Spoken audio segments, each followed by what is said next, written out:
Hi, welcome back to my channel. ഞാൻ വളരെയധികം അമ്പരന്ന് പോയി, ഞെട്ടിത്തരിച്ചു പോയി കേട്ടോ ഈ വാർത്ത കേട്ടപ്പോൾ. നിങ്ങൾക്ക് എല്ലാവർക്കും ഒരുവിധപ്പെട്ട ആൾക്കാർക്ക് അറിയാം വിശാൽ മീഡിയ ഫക്രുദ്ദീൻ ഫദ്ദാദ് എന്നുള്ള ആളെക്കുറിച്ച് അല്ലേ? വിശാൽ മീഡിയന്റെ അവതാരകനാണ്. അപ്പൊ അദ്ദേഹത്തെ അറസ്റ്റ് ചെയ്തു എന്നുള്ളൊരു വാർത്തയാണ് ഞെട്ടലോടെ കേൾക്കാൻ സാധിക്കുന്നത് കേട്ടോ. അപ്പൊ അതില് പരാതി കൊടുത്തിട്ടുള്ള ഒരു യുവതിയെ സോഷ്യൽ മീഡിയയിൽ പരസ്യമായിട്ട് അപമാനിച്ചു എന്നുള്ളതാണ് കേസ്. അതിനെതിരെ ഇദ്ദേഹത്തെ അറസ്റ്റ് ചെയ്തു എന്നുള്ളതാണ്. ഞാൻ ഷംനാദിന്റെ വീഡിയോയിൽ നിന്നാണ് ഞാൻ കാണാനിട വന്നത് കേട്ടോ. വളരെ നല്ല നിലയിൽ വീഡിയോസ് ചെയ്തു വരുന്ന ഒരു വ്യക്തിയാണ് അല്ലേ ഫക്രുദ്ദീൻ. അപ്പൊ അദ്ദേഹത്തെ കുറിച്ച് ഇങ്ങനത്തെ ഒരു വാർത്ത കേട്ട സമയത്ത് കുറെ ദിവസങ്ങളായി അദ്ദേഹത്തിന്റെ വീഡിയോസ് ഒന്നും വരുന്നില്ല. ഞാനും ശ്രദ്ധിക്കാറുണ്ടായിരുന്നു. എനിക്കത് കണ്ട സമയത്ത് എനിക്കെന്താ തോന്നിയത് എന്ന് വെച്ചാൽ, ഈ ഞാനും ഡെയിലി വീഡിയോസുമായിട്ട് വരുന്നൊരു വ്യക്തിയാണ്. അപ്പൊ നമ്മള് ഒരു ദിവസം അല്ലെങ്കിൽ ഒരാഴ്ചയൊന്നും വീഡിയോസ് കൊണ്ട് വന്നിട്ടില്ലെങ്കിലും നിങ്ങൾ അന്വേഷിക്കണം കേട്ടോ, നമ്മൾക്കൊക്കെ എന്താ സംഭവിച്ചത് എന്നുള്ള. കാരണം സോഷ്യൽ മീഡിയയിലുള്ളതാണ് നമ്മളെല്ലാം. അപ്പൊ ഞാന് തമാശ രൂപത്തിലല്ല പറയുന്നത്, മനുഷ്യന്റെ കാര്യമല്ലേ ഇത്. നമ്മൾ വിചാരിക്കും എന്തെങ്കിലും അസുഖം കൊണ്ടാണെന്ന്, പക്ഷെ നമ്മൾ വിചാരിക്കാത്ത ഒരു വാർത്തയാണ് കേൾക്കേണ്ടി വന്നത്. അതിൽ അദ്ദേഹത്തെ അറസ്റ്റ് ചെയ്ത് കൊണ്ടുപോകുന്ന ദൃശ്യങ്ങൾ വരെയുണ്ട്. നമുക്ക് ഫസ്റ്റ് കേൾക്കുമ്പോൾ വിശ്വാസം വരൂല, പക്ഷെ അതിൽ അദ്ദേഹത്തെ അറസ്റ്റ് ചെയ്ത് കൊണ്ടുപോകുന്ന ആ ഒരു വീഡിയോസ് വരെ ഉണ്ട്. അത് കണ്ടപ്പോഴാണ് എനിക്ക് പൂർണ്ണമായിട്ടും വിശ്വാസം വന്നത് കേട്ടോ. എന്തായാലും നമുക്ക് ആ ഒരു ചെറിയൊരു വീഡിയോന്റെ ഭാഗം ഒന്ന് കാണാതിന് ശേഷം ബാക്കി പറയാം. അതിന്റെ വീഡിയോ നമുക്കൊന്ന് കേട്ടു നോക്കാം കേട്ടോ. യൂട്യൂബിൽ 7,87,000-ഓളം സബ്സ്ക്രൈബേഴ്സ് ഉള്ള, അത്രയും സബ്സ്ക്രൈബേഴ്സ് ഉള്ള വിശാൽ മീഡിയ എന്ന് പറയുന്ന ഒരു യൂട്യൂബ് ചാനലിൽ നോക്കിയാൽ മനസ്സിലാകും, കഴിഞ്ഞ 2 ആഴ്ചയോളമായി വീഡിയോകളൊന്നും നമുക്ക് കാണാൻ സാധിക്കുന്നില്ല. 2 ആഴ്ചകൾക്ക് മുമ്പാണ് അവസാനമായി വിശാൽ മീഡിയയിൽ ഒരു വീഡിയോ വന്നത്. ഫക്രുദ്ദീൻ പന്താവൂർ എന്ന് പറയുന്ന വ്യക്തിയാണ് ആ ചാനലിന്റെ അവതാരകൻ. ഇസ്ലാമികമായ കണ്ടന്റുകളൊക്കെ ചെയ്യുന്ന ഒരു ചാനലാണ്. ഇസ്ലാമികമായ കാര്യങ്ങൾ മാത്രമല്ല, അതോടൊപ്പം മറ്റുള്ള മോട്ടിവേഷണൽ സ്പീച്ചൊക്കെ ഈ ഫക്രുദ്ദീൻ പന്താവൂർ എന്ന് പറയുന്ന വ്യക്തി അതിലൂടെ ഓരോ കണ്ടന്റായി ചെയ്യാറുണ്ട്. ഞാനും ശ്രദ്ധിച്ചിട്ടുണ്ട് കേട്ടോ. കുറെ നാളുകളായി ഇവരുടെ വീഡിയോ വരുന്നേ ഇല്ല. എന്താ സംഭവം എന്നുള്ളത് നമുക്കറിയൂല്ല. അത്തരത്തിൽ ഇപ്പൊ കുറച്ച് നേരത്തെയാണ് ഞാൻ ഈ വീഡിയോ കണ്ടത് കേട്ടോ. അപ്പൊ അതില് ഷംനാദ് പറയുന്ന ഒരു കാര്യം എന്ന് വെച്ചാല്, ഫേസ്ബുക്കിൽ വന്ന ഒരു ന്യൂസ് ഉണ്ട്. ചില കുറിപ്പുകൾ കാണാൻ സാധിച്ചു. ആ കുറിപ്പ് ഇങ്ങനെയാണ്: ഫക്രുദ്ദീൻ പന്താവൂർ അറസ്റ്റിൽ, 14 ദിവസത്തേക്ക് റിമാൻഡ് ചെയ്ത് സ്പെഷ്യൽ കോടതി.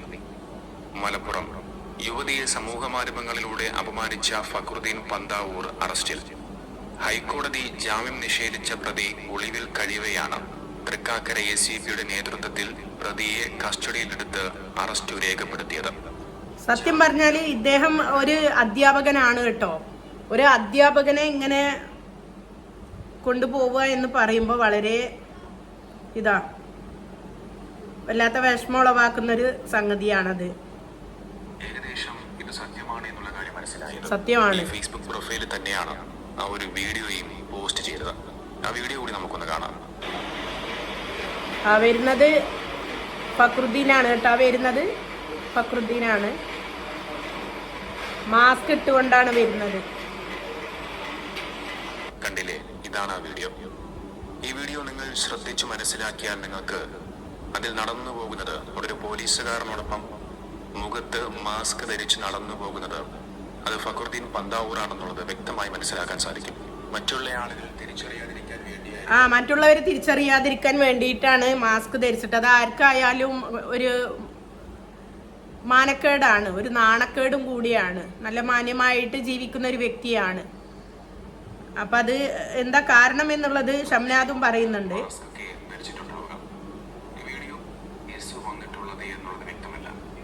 ഒരു അധ്യാപകനാണ്, ഒരു മാധ്യമ പ്രവർത്തകനാണ്, മോട്ടിവേഷണൽ സ്പീച്ചൊക്കെ നടത്തുന്ന ഒരു വ്യക്തിയാണ് ഇത്തരത്തിൽ ജയിലിലായി എന്ന് പറയപ്പെടുന്നത്. നമുക്ക് നമ്മുടെ രാജ്യത്ത് നമുക്ക് എല്ലാ വിഷയങ്ങളിലും അഭിപ്രായം പറയാനുള്ള സ്വാതന്ത്ര്യമുണ്ട്. നമ്മുടെ രാജ്യത്തുള്ള ഓരോ പൗരന്മാർക്കും അവരവരുടേതായ അഭിപ്രായങ്ങൾ പറയാനുള്ള അവകാശമുണ്ട്. പക്ഷെ ആ ഒരു അഭിപ്രായങ്ങൾ അത് ഇന്ത്യയുടെ നീതിന്യായ വ്യവസ്ഥകളിൽ നിന്നുകൊണ്ട് മാന്യമായ രീതിയിലായിരിക്കണം എന്ന് മാത്രം. പ്രത്യേകിച്ച് സ്ത്രീകളോടുള്ള വിഷയത്തിൽ, സ്ത്രീകൾക്കെതിരെയുള്ള വിഷയങ്ങൾ നമ്മൾ കൈകാര്യം ചെയ്യുമ്പോൾ അത് നമ്മുടെ പ്രതികരണങ്ങൾ വളരെയധികം മാന്യമായിരിക്കണം. നിങ്ങൾക്ക് നോക്കിയാൽ മനസ്സിലാകും എന്റെ ഈ ചാനലിൽ.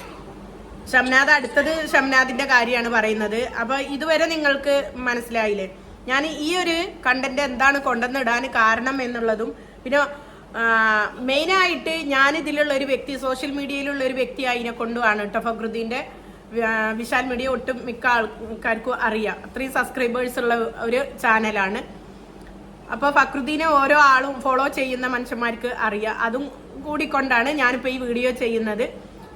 ഇനി പറയുന്ന കാര്യങ്ങൾ അതിപ്പോൾ ഒരു ഫക്രുദ്ദീൻ എന്നല്ല, മറ്റുള്ളവര് സ്ത്രീകൾ പല മാതിരി ഒരാളെ നമ്മൾ നേരാക്കിയാൽ നേരാവില്ല. ഈ എനിക്ക് തന്നെ ഒരുപാട് കമന്റ് വന്നിട്ടുണ്ട്.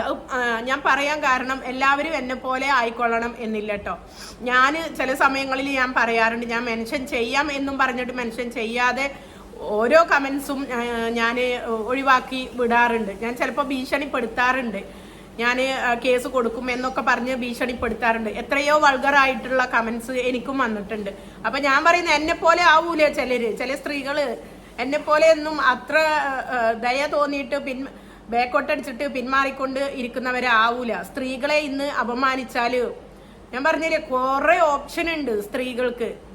സ്ത്രീകളെ പരസ്യമായിട്ട് അപമാനിച്ചു കഴിഞ്ഞാൽ, ഞാനൊക്കെ ലൈവിൽ പോയി കഴിഞ്ഞാൽ ചോദിക്കുന്ന അത്രയും വൾഗറായിട്ടുള്ള ചോദ്യങ്ങളുണ്ട്. കൂട്ടുകാരെ, നിങ്ങളോട് ഞാൻ പറയാ, ഞാൻ ഹൈഡ് ചെയ്ത് വെക്കലാണ് അവരെ. ഒന്നുകിൽ ബ്ലോക്ക് ചെയ്ത് ഞാൻ വെക്കലാണ്, അല്ലെങ്കിൽ റിമൂവ് ആക്കി വെക്കലാണ് ഞാൻ ആ കമന്റ്സ് ഒക്കെ. നമ്മൾ ഒന്നും ചെയ്യുന്നില്ല, മാന്യമായിട്ട് ഞാൻ ഇങ്ങനെയാണ് വേഷം ഇട്ടുകൊണ്ട് സോഷ്യൽ മീഡിയയിൽ വരുന്നത്. എന്നിട്ടും നമ്മൾക്ക് തെറി കേൾക്കേണ്ടി വരുന്നുണ്ട്. നിയമപരമായിട്ട് ഇതുവരെ ഞാൻ മുമ്പോട്ട് പോയിട്ടില്ല കേട്ടോ. അവർക്കെതിരെയൊന്നും ഞാൻ നിയമപരമായി മുമ്പോട്ട് ഞാൻ പോയിട്ടില്ല. ഞാനിപ്പോൾ പറഞ്ഞു വന്നത് എപ്പോഴും ഒരേപോലെ ആയിരിക്കണം എന്നില്ല. എൻ്റെ മക്കളെ കുറിച്ച് വരെ പറഞ്ഞിട്ടുള്ള കമന്റുകൾ വന്നിട്ടുണ്ട്. എൻ്റെ പെൺമക്കളാണ് എന്നുള്ള ഇതില് മക്കളെ കുറിച്ച് വരെ ഇതിലപ്പുറം ഇനി വേണ്ടാത്ത രീതിയിൽ നമ്മളെ പറഞ്ഞാൽ പിന്നെ നമ്മൾ കുറച്ചൊക്കെ ഒന്ന് സഹിക്കും. പക്ഷെ മക്കളെ കുറിച്ചിട്ട് വേണ്ടാത്ത രീതിയിൽ എന്തെങ്കിലും ഇനി വന്നു കഴിഞ്ഞാൽ തീർച്ചയായിട്ടും ആക്ഷൻ എടുക്കും എന്നുള്ള കാര്യത്തിൽ ഒരു സംശയവും വേണ്ട കേട്ടോ. അപ്പോൾ ഞാൻ ഈ ഒരു കണ്ടന്റും കൊണ്ട് വന്നത് എല്ലാവരും ഒരുപോലെ ആയിരിക്കണം എന്നില്ല. ഞാനും എപ്പോഴും ഒരേ രീതിയിൽ തന്നെ പെരുമാറിക്കൊള്ളണം എന്നില്ല. കാരണം നമ്മൾ മറ്റുള്ളവരെ ഒന്നും ചെയ്യുന്നില്ല, അല്ലെ? നമ്മളൊന്നും ചെയ്യുന്നില്ല, മാന്യമായിട്ടാണ് വീഡിയോസ് ഇടുന്നത്. എന്നിട്ടും വെറുതെ നമ്മളെ വന്നിട്ട് ചൊറിയാൻ നിന്ന് കഴിഞ്ഞാൽ ഇതേപോലെ തന്നെ നമ്മൾ ആക്ഷൻ എടുക്കണം എന്നുള്ളതാണ് എന്റെയും നിലപാട്. സ്ത്രീകൾക്ക് ഞാൻ എപ്പോഴും പറയാറുണ്ട്, സ്ത്രീകളെ വെറുതെ അങ്ങ് ചൊറിയാം എന്നുള്ള ധാരണ തെറ്റാണ്. ഇപ്പോ ഷംനാദ് അതിൽ പറയുന്നുണ്ട് സ്ത്രീകളോട് മാന്യമായിട്ട് പെരുമാറണം. എത്ര തന്നെ സ്ത്രീകൾ തെറ്റ് ചെയ്താലും സോഷ്യൽ മീഡിയയിൽ, കാരണം എല്ലാവരും കാണുന്നതാണ് സോഷ്യൽ മീഡിയ, അപ്പൊ അതില് മാന്യമായിട്ട് തന്നെ അവരോട് എന്താക്കണം, അവരോട് ഉപദേശിക്കാം. ഉപദേശ രൂപേണ അത് മാന്യമായിട്ടുള്ള രീതിയിൽ ഉപദേശിക്കണം എന്നുള്ളത്.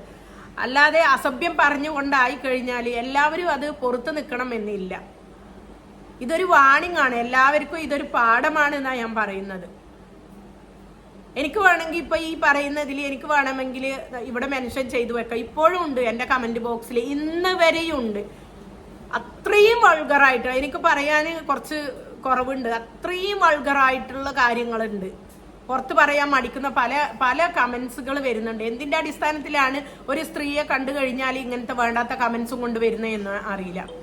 അപ്പൊ അതിനെതിരെ ആക്ഷൻ എടുത്തു കഴിഞ്ഞാൽ കുറെ ഒക്കെ ചൊറിച്ചിൽ മാറി കിട്ടും എന്നുള്ളതാണ് എനിക്ക് പറയാൻ. എന്തായാലും അദ്ദേഹത്തെ വേഗത്തിൽ തന്നെ ഒളിവിലാണെന്ന് പറഞ്ഞു, പുറത്ത് വിട്ടോ എന്തോ ഒന്നും നമുക്കറിയില്ല. എന്തായാലും നല്ല രീതിയിൽ ആയി കിട്ടട്ടെ. ഇതൊരു പാഠമായിരിക്കും എല്ലാവർക്കും. നല്ല രീതിയിലാവട്ടെ. ഇൻഷാ അല്ലാഹ് വേറൊരു വീഡിയോ ആയിട്ട് വരാം. അസ്സലാമു അലൈക്കും.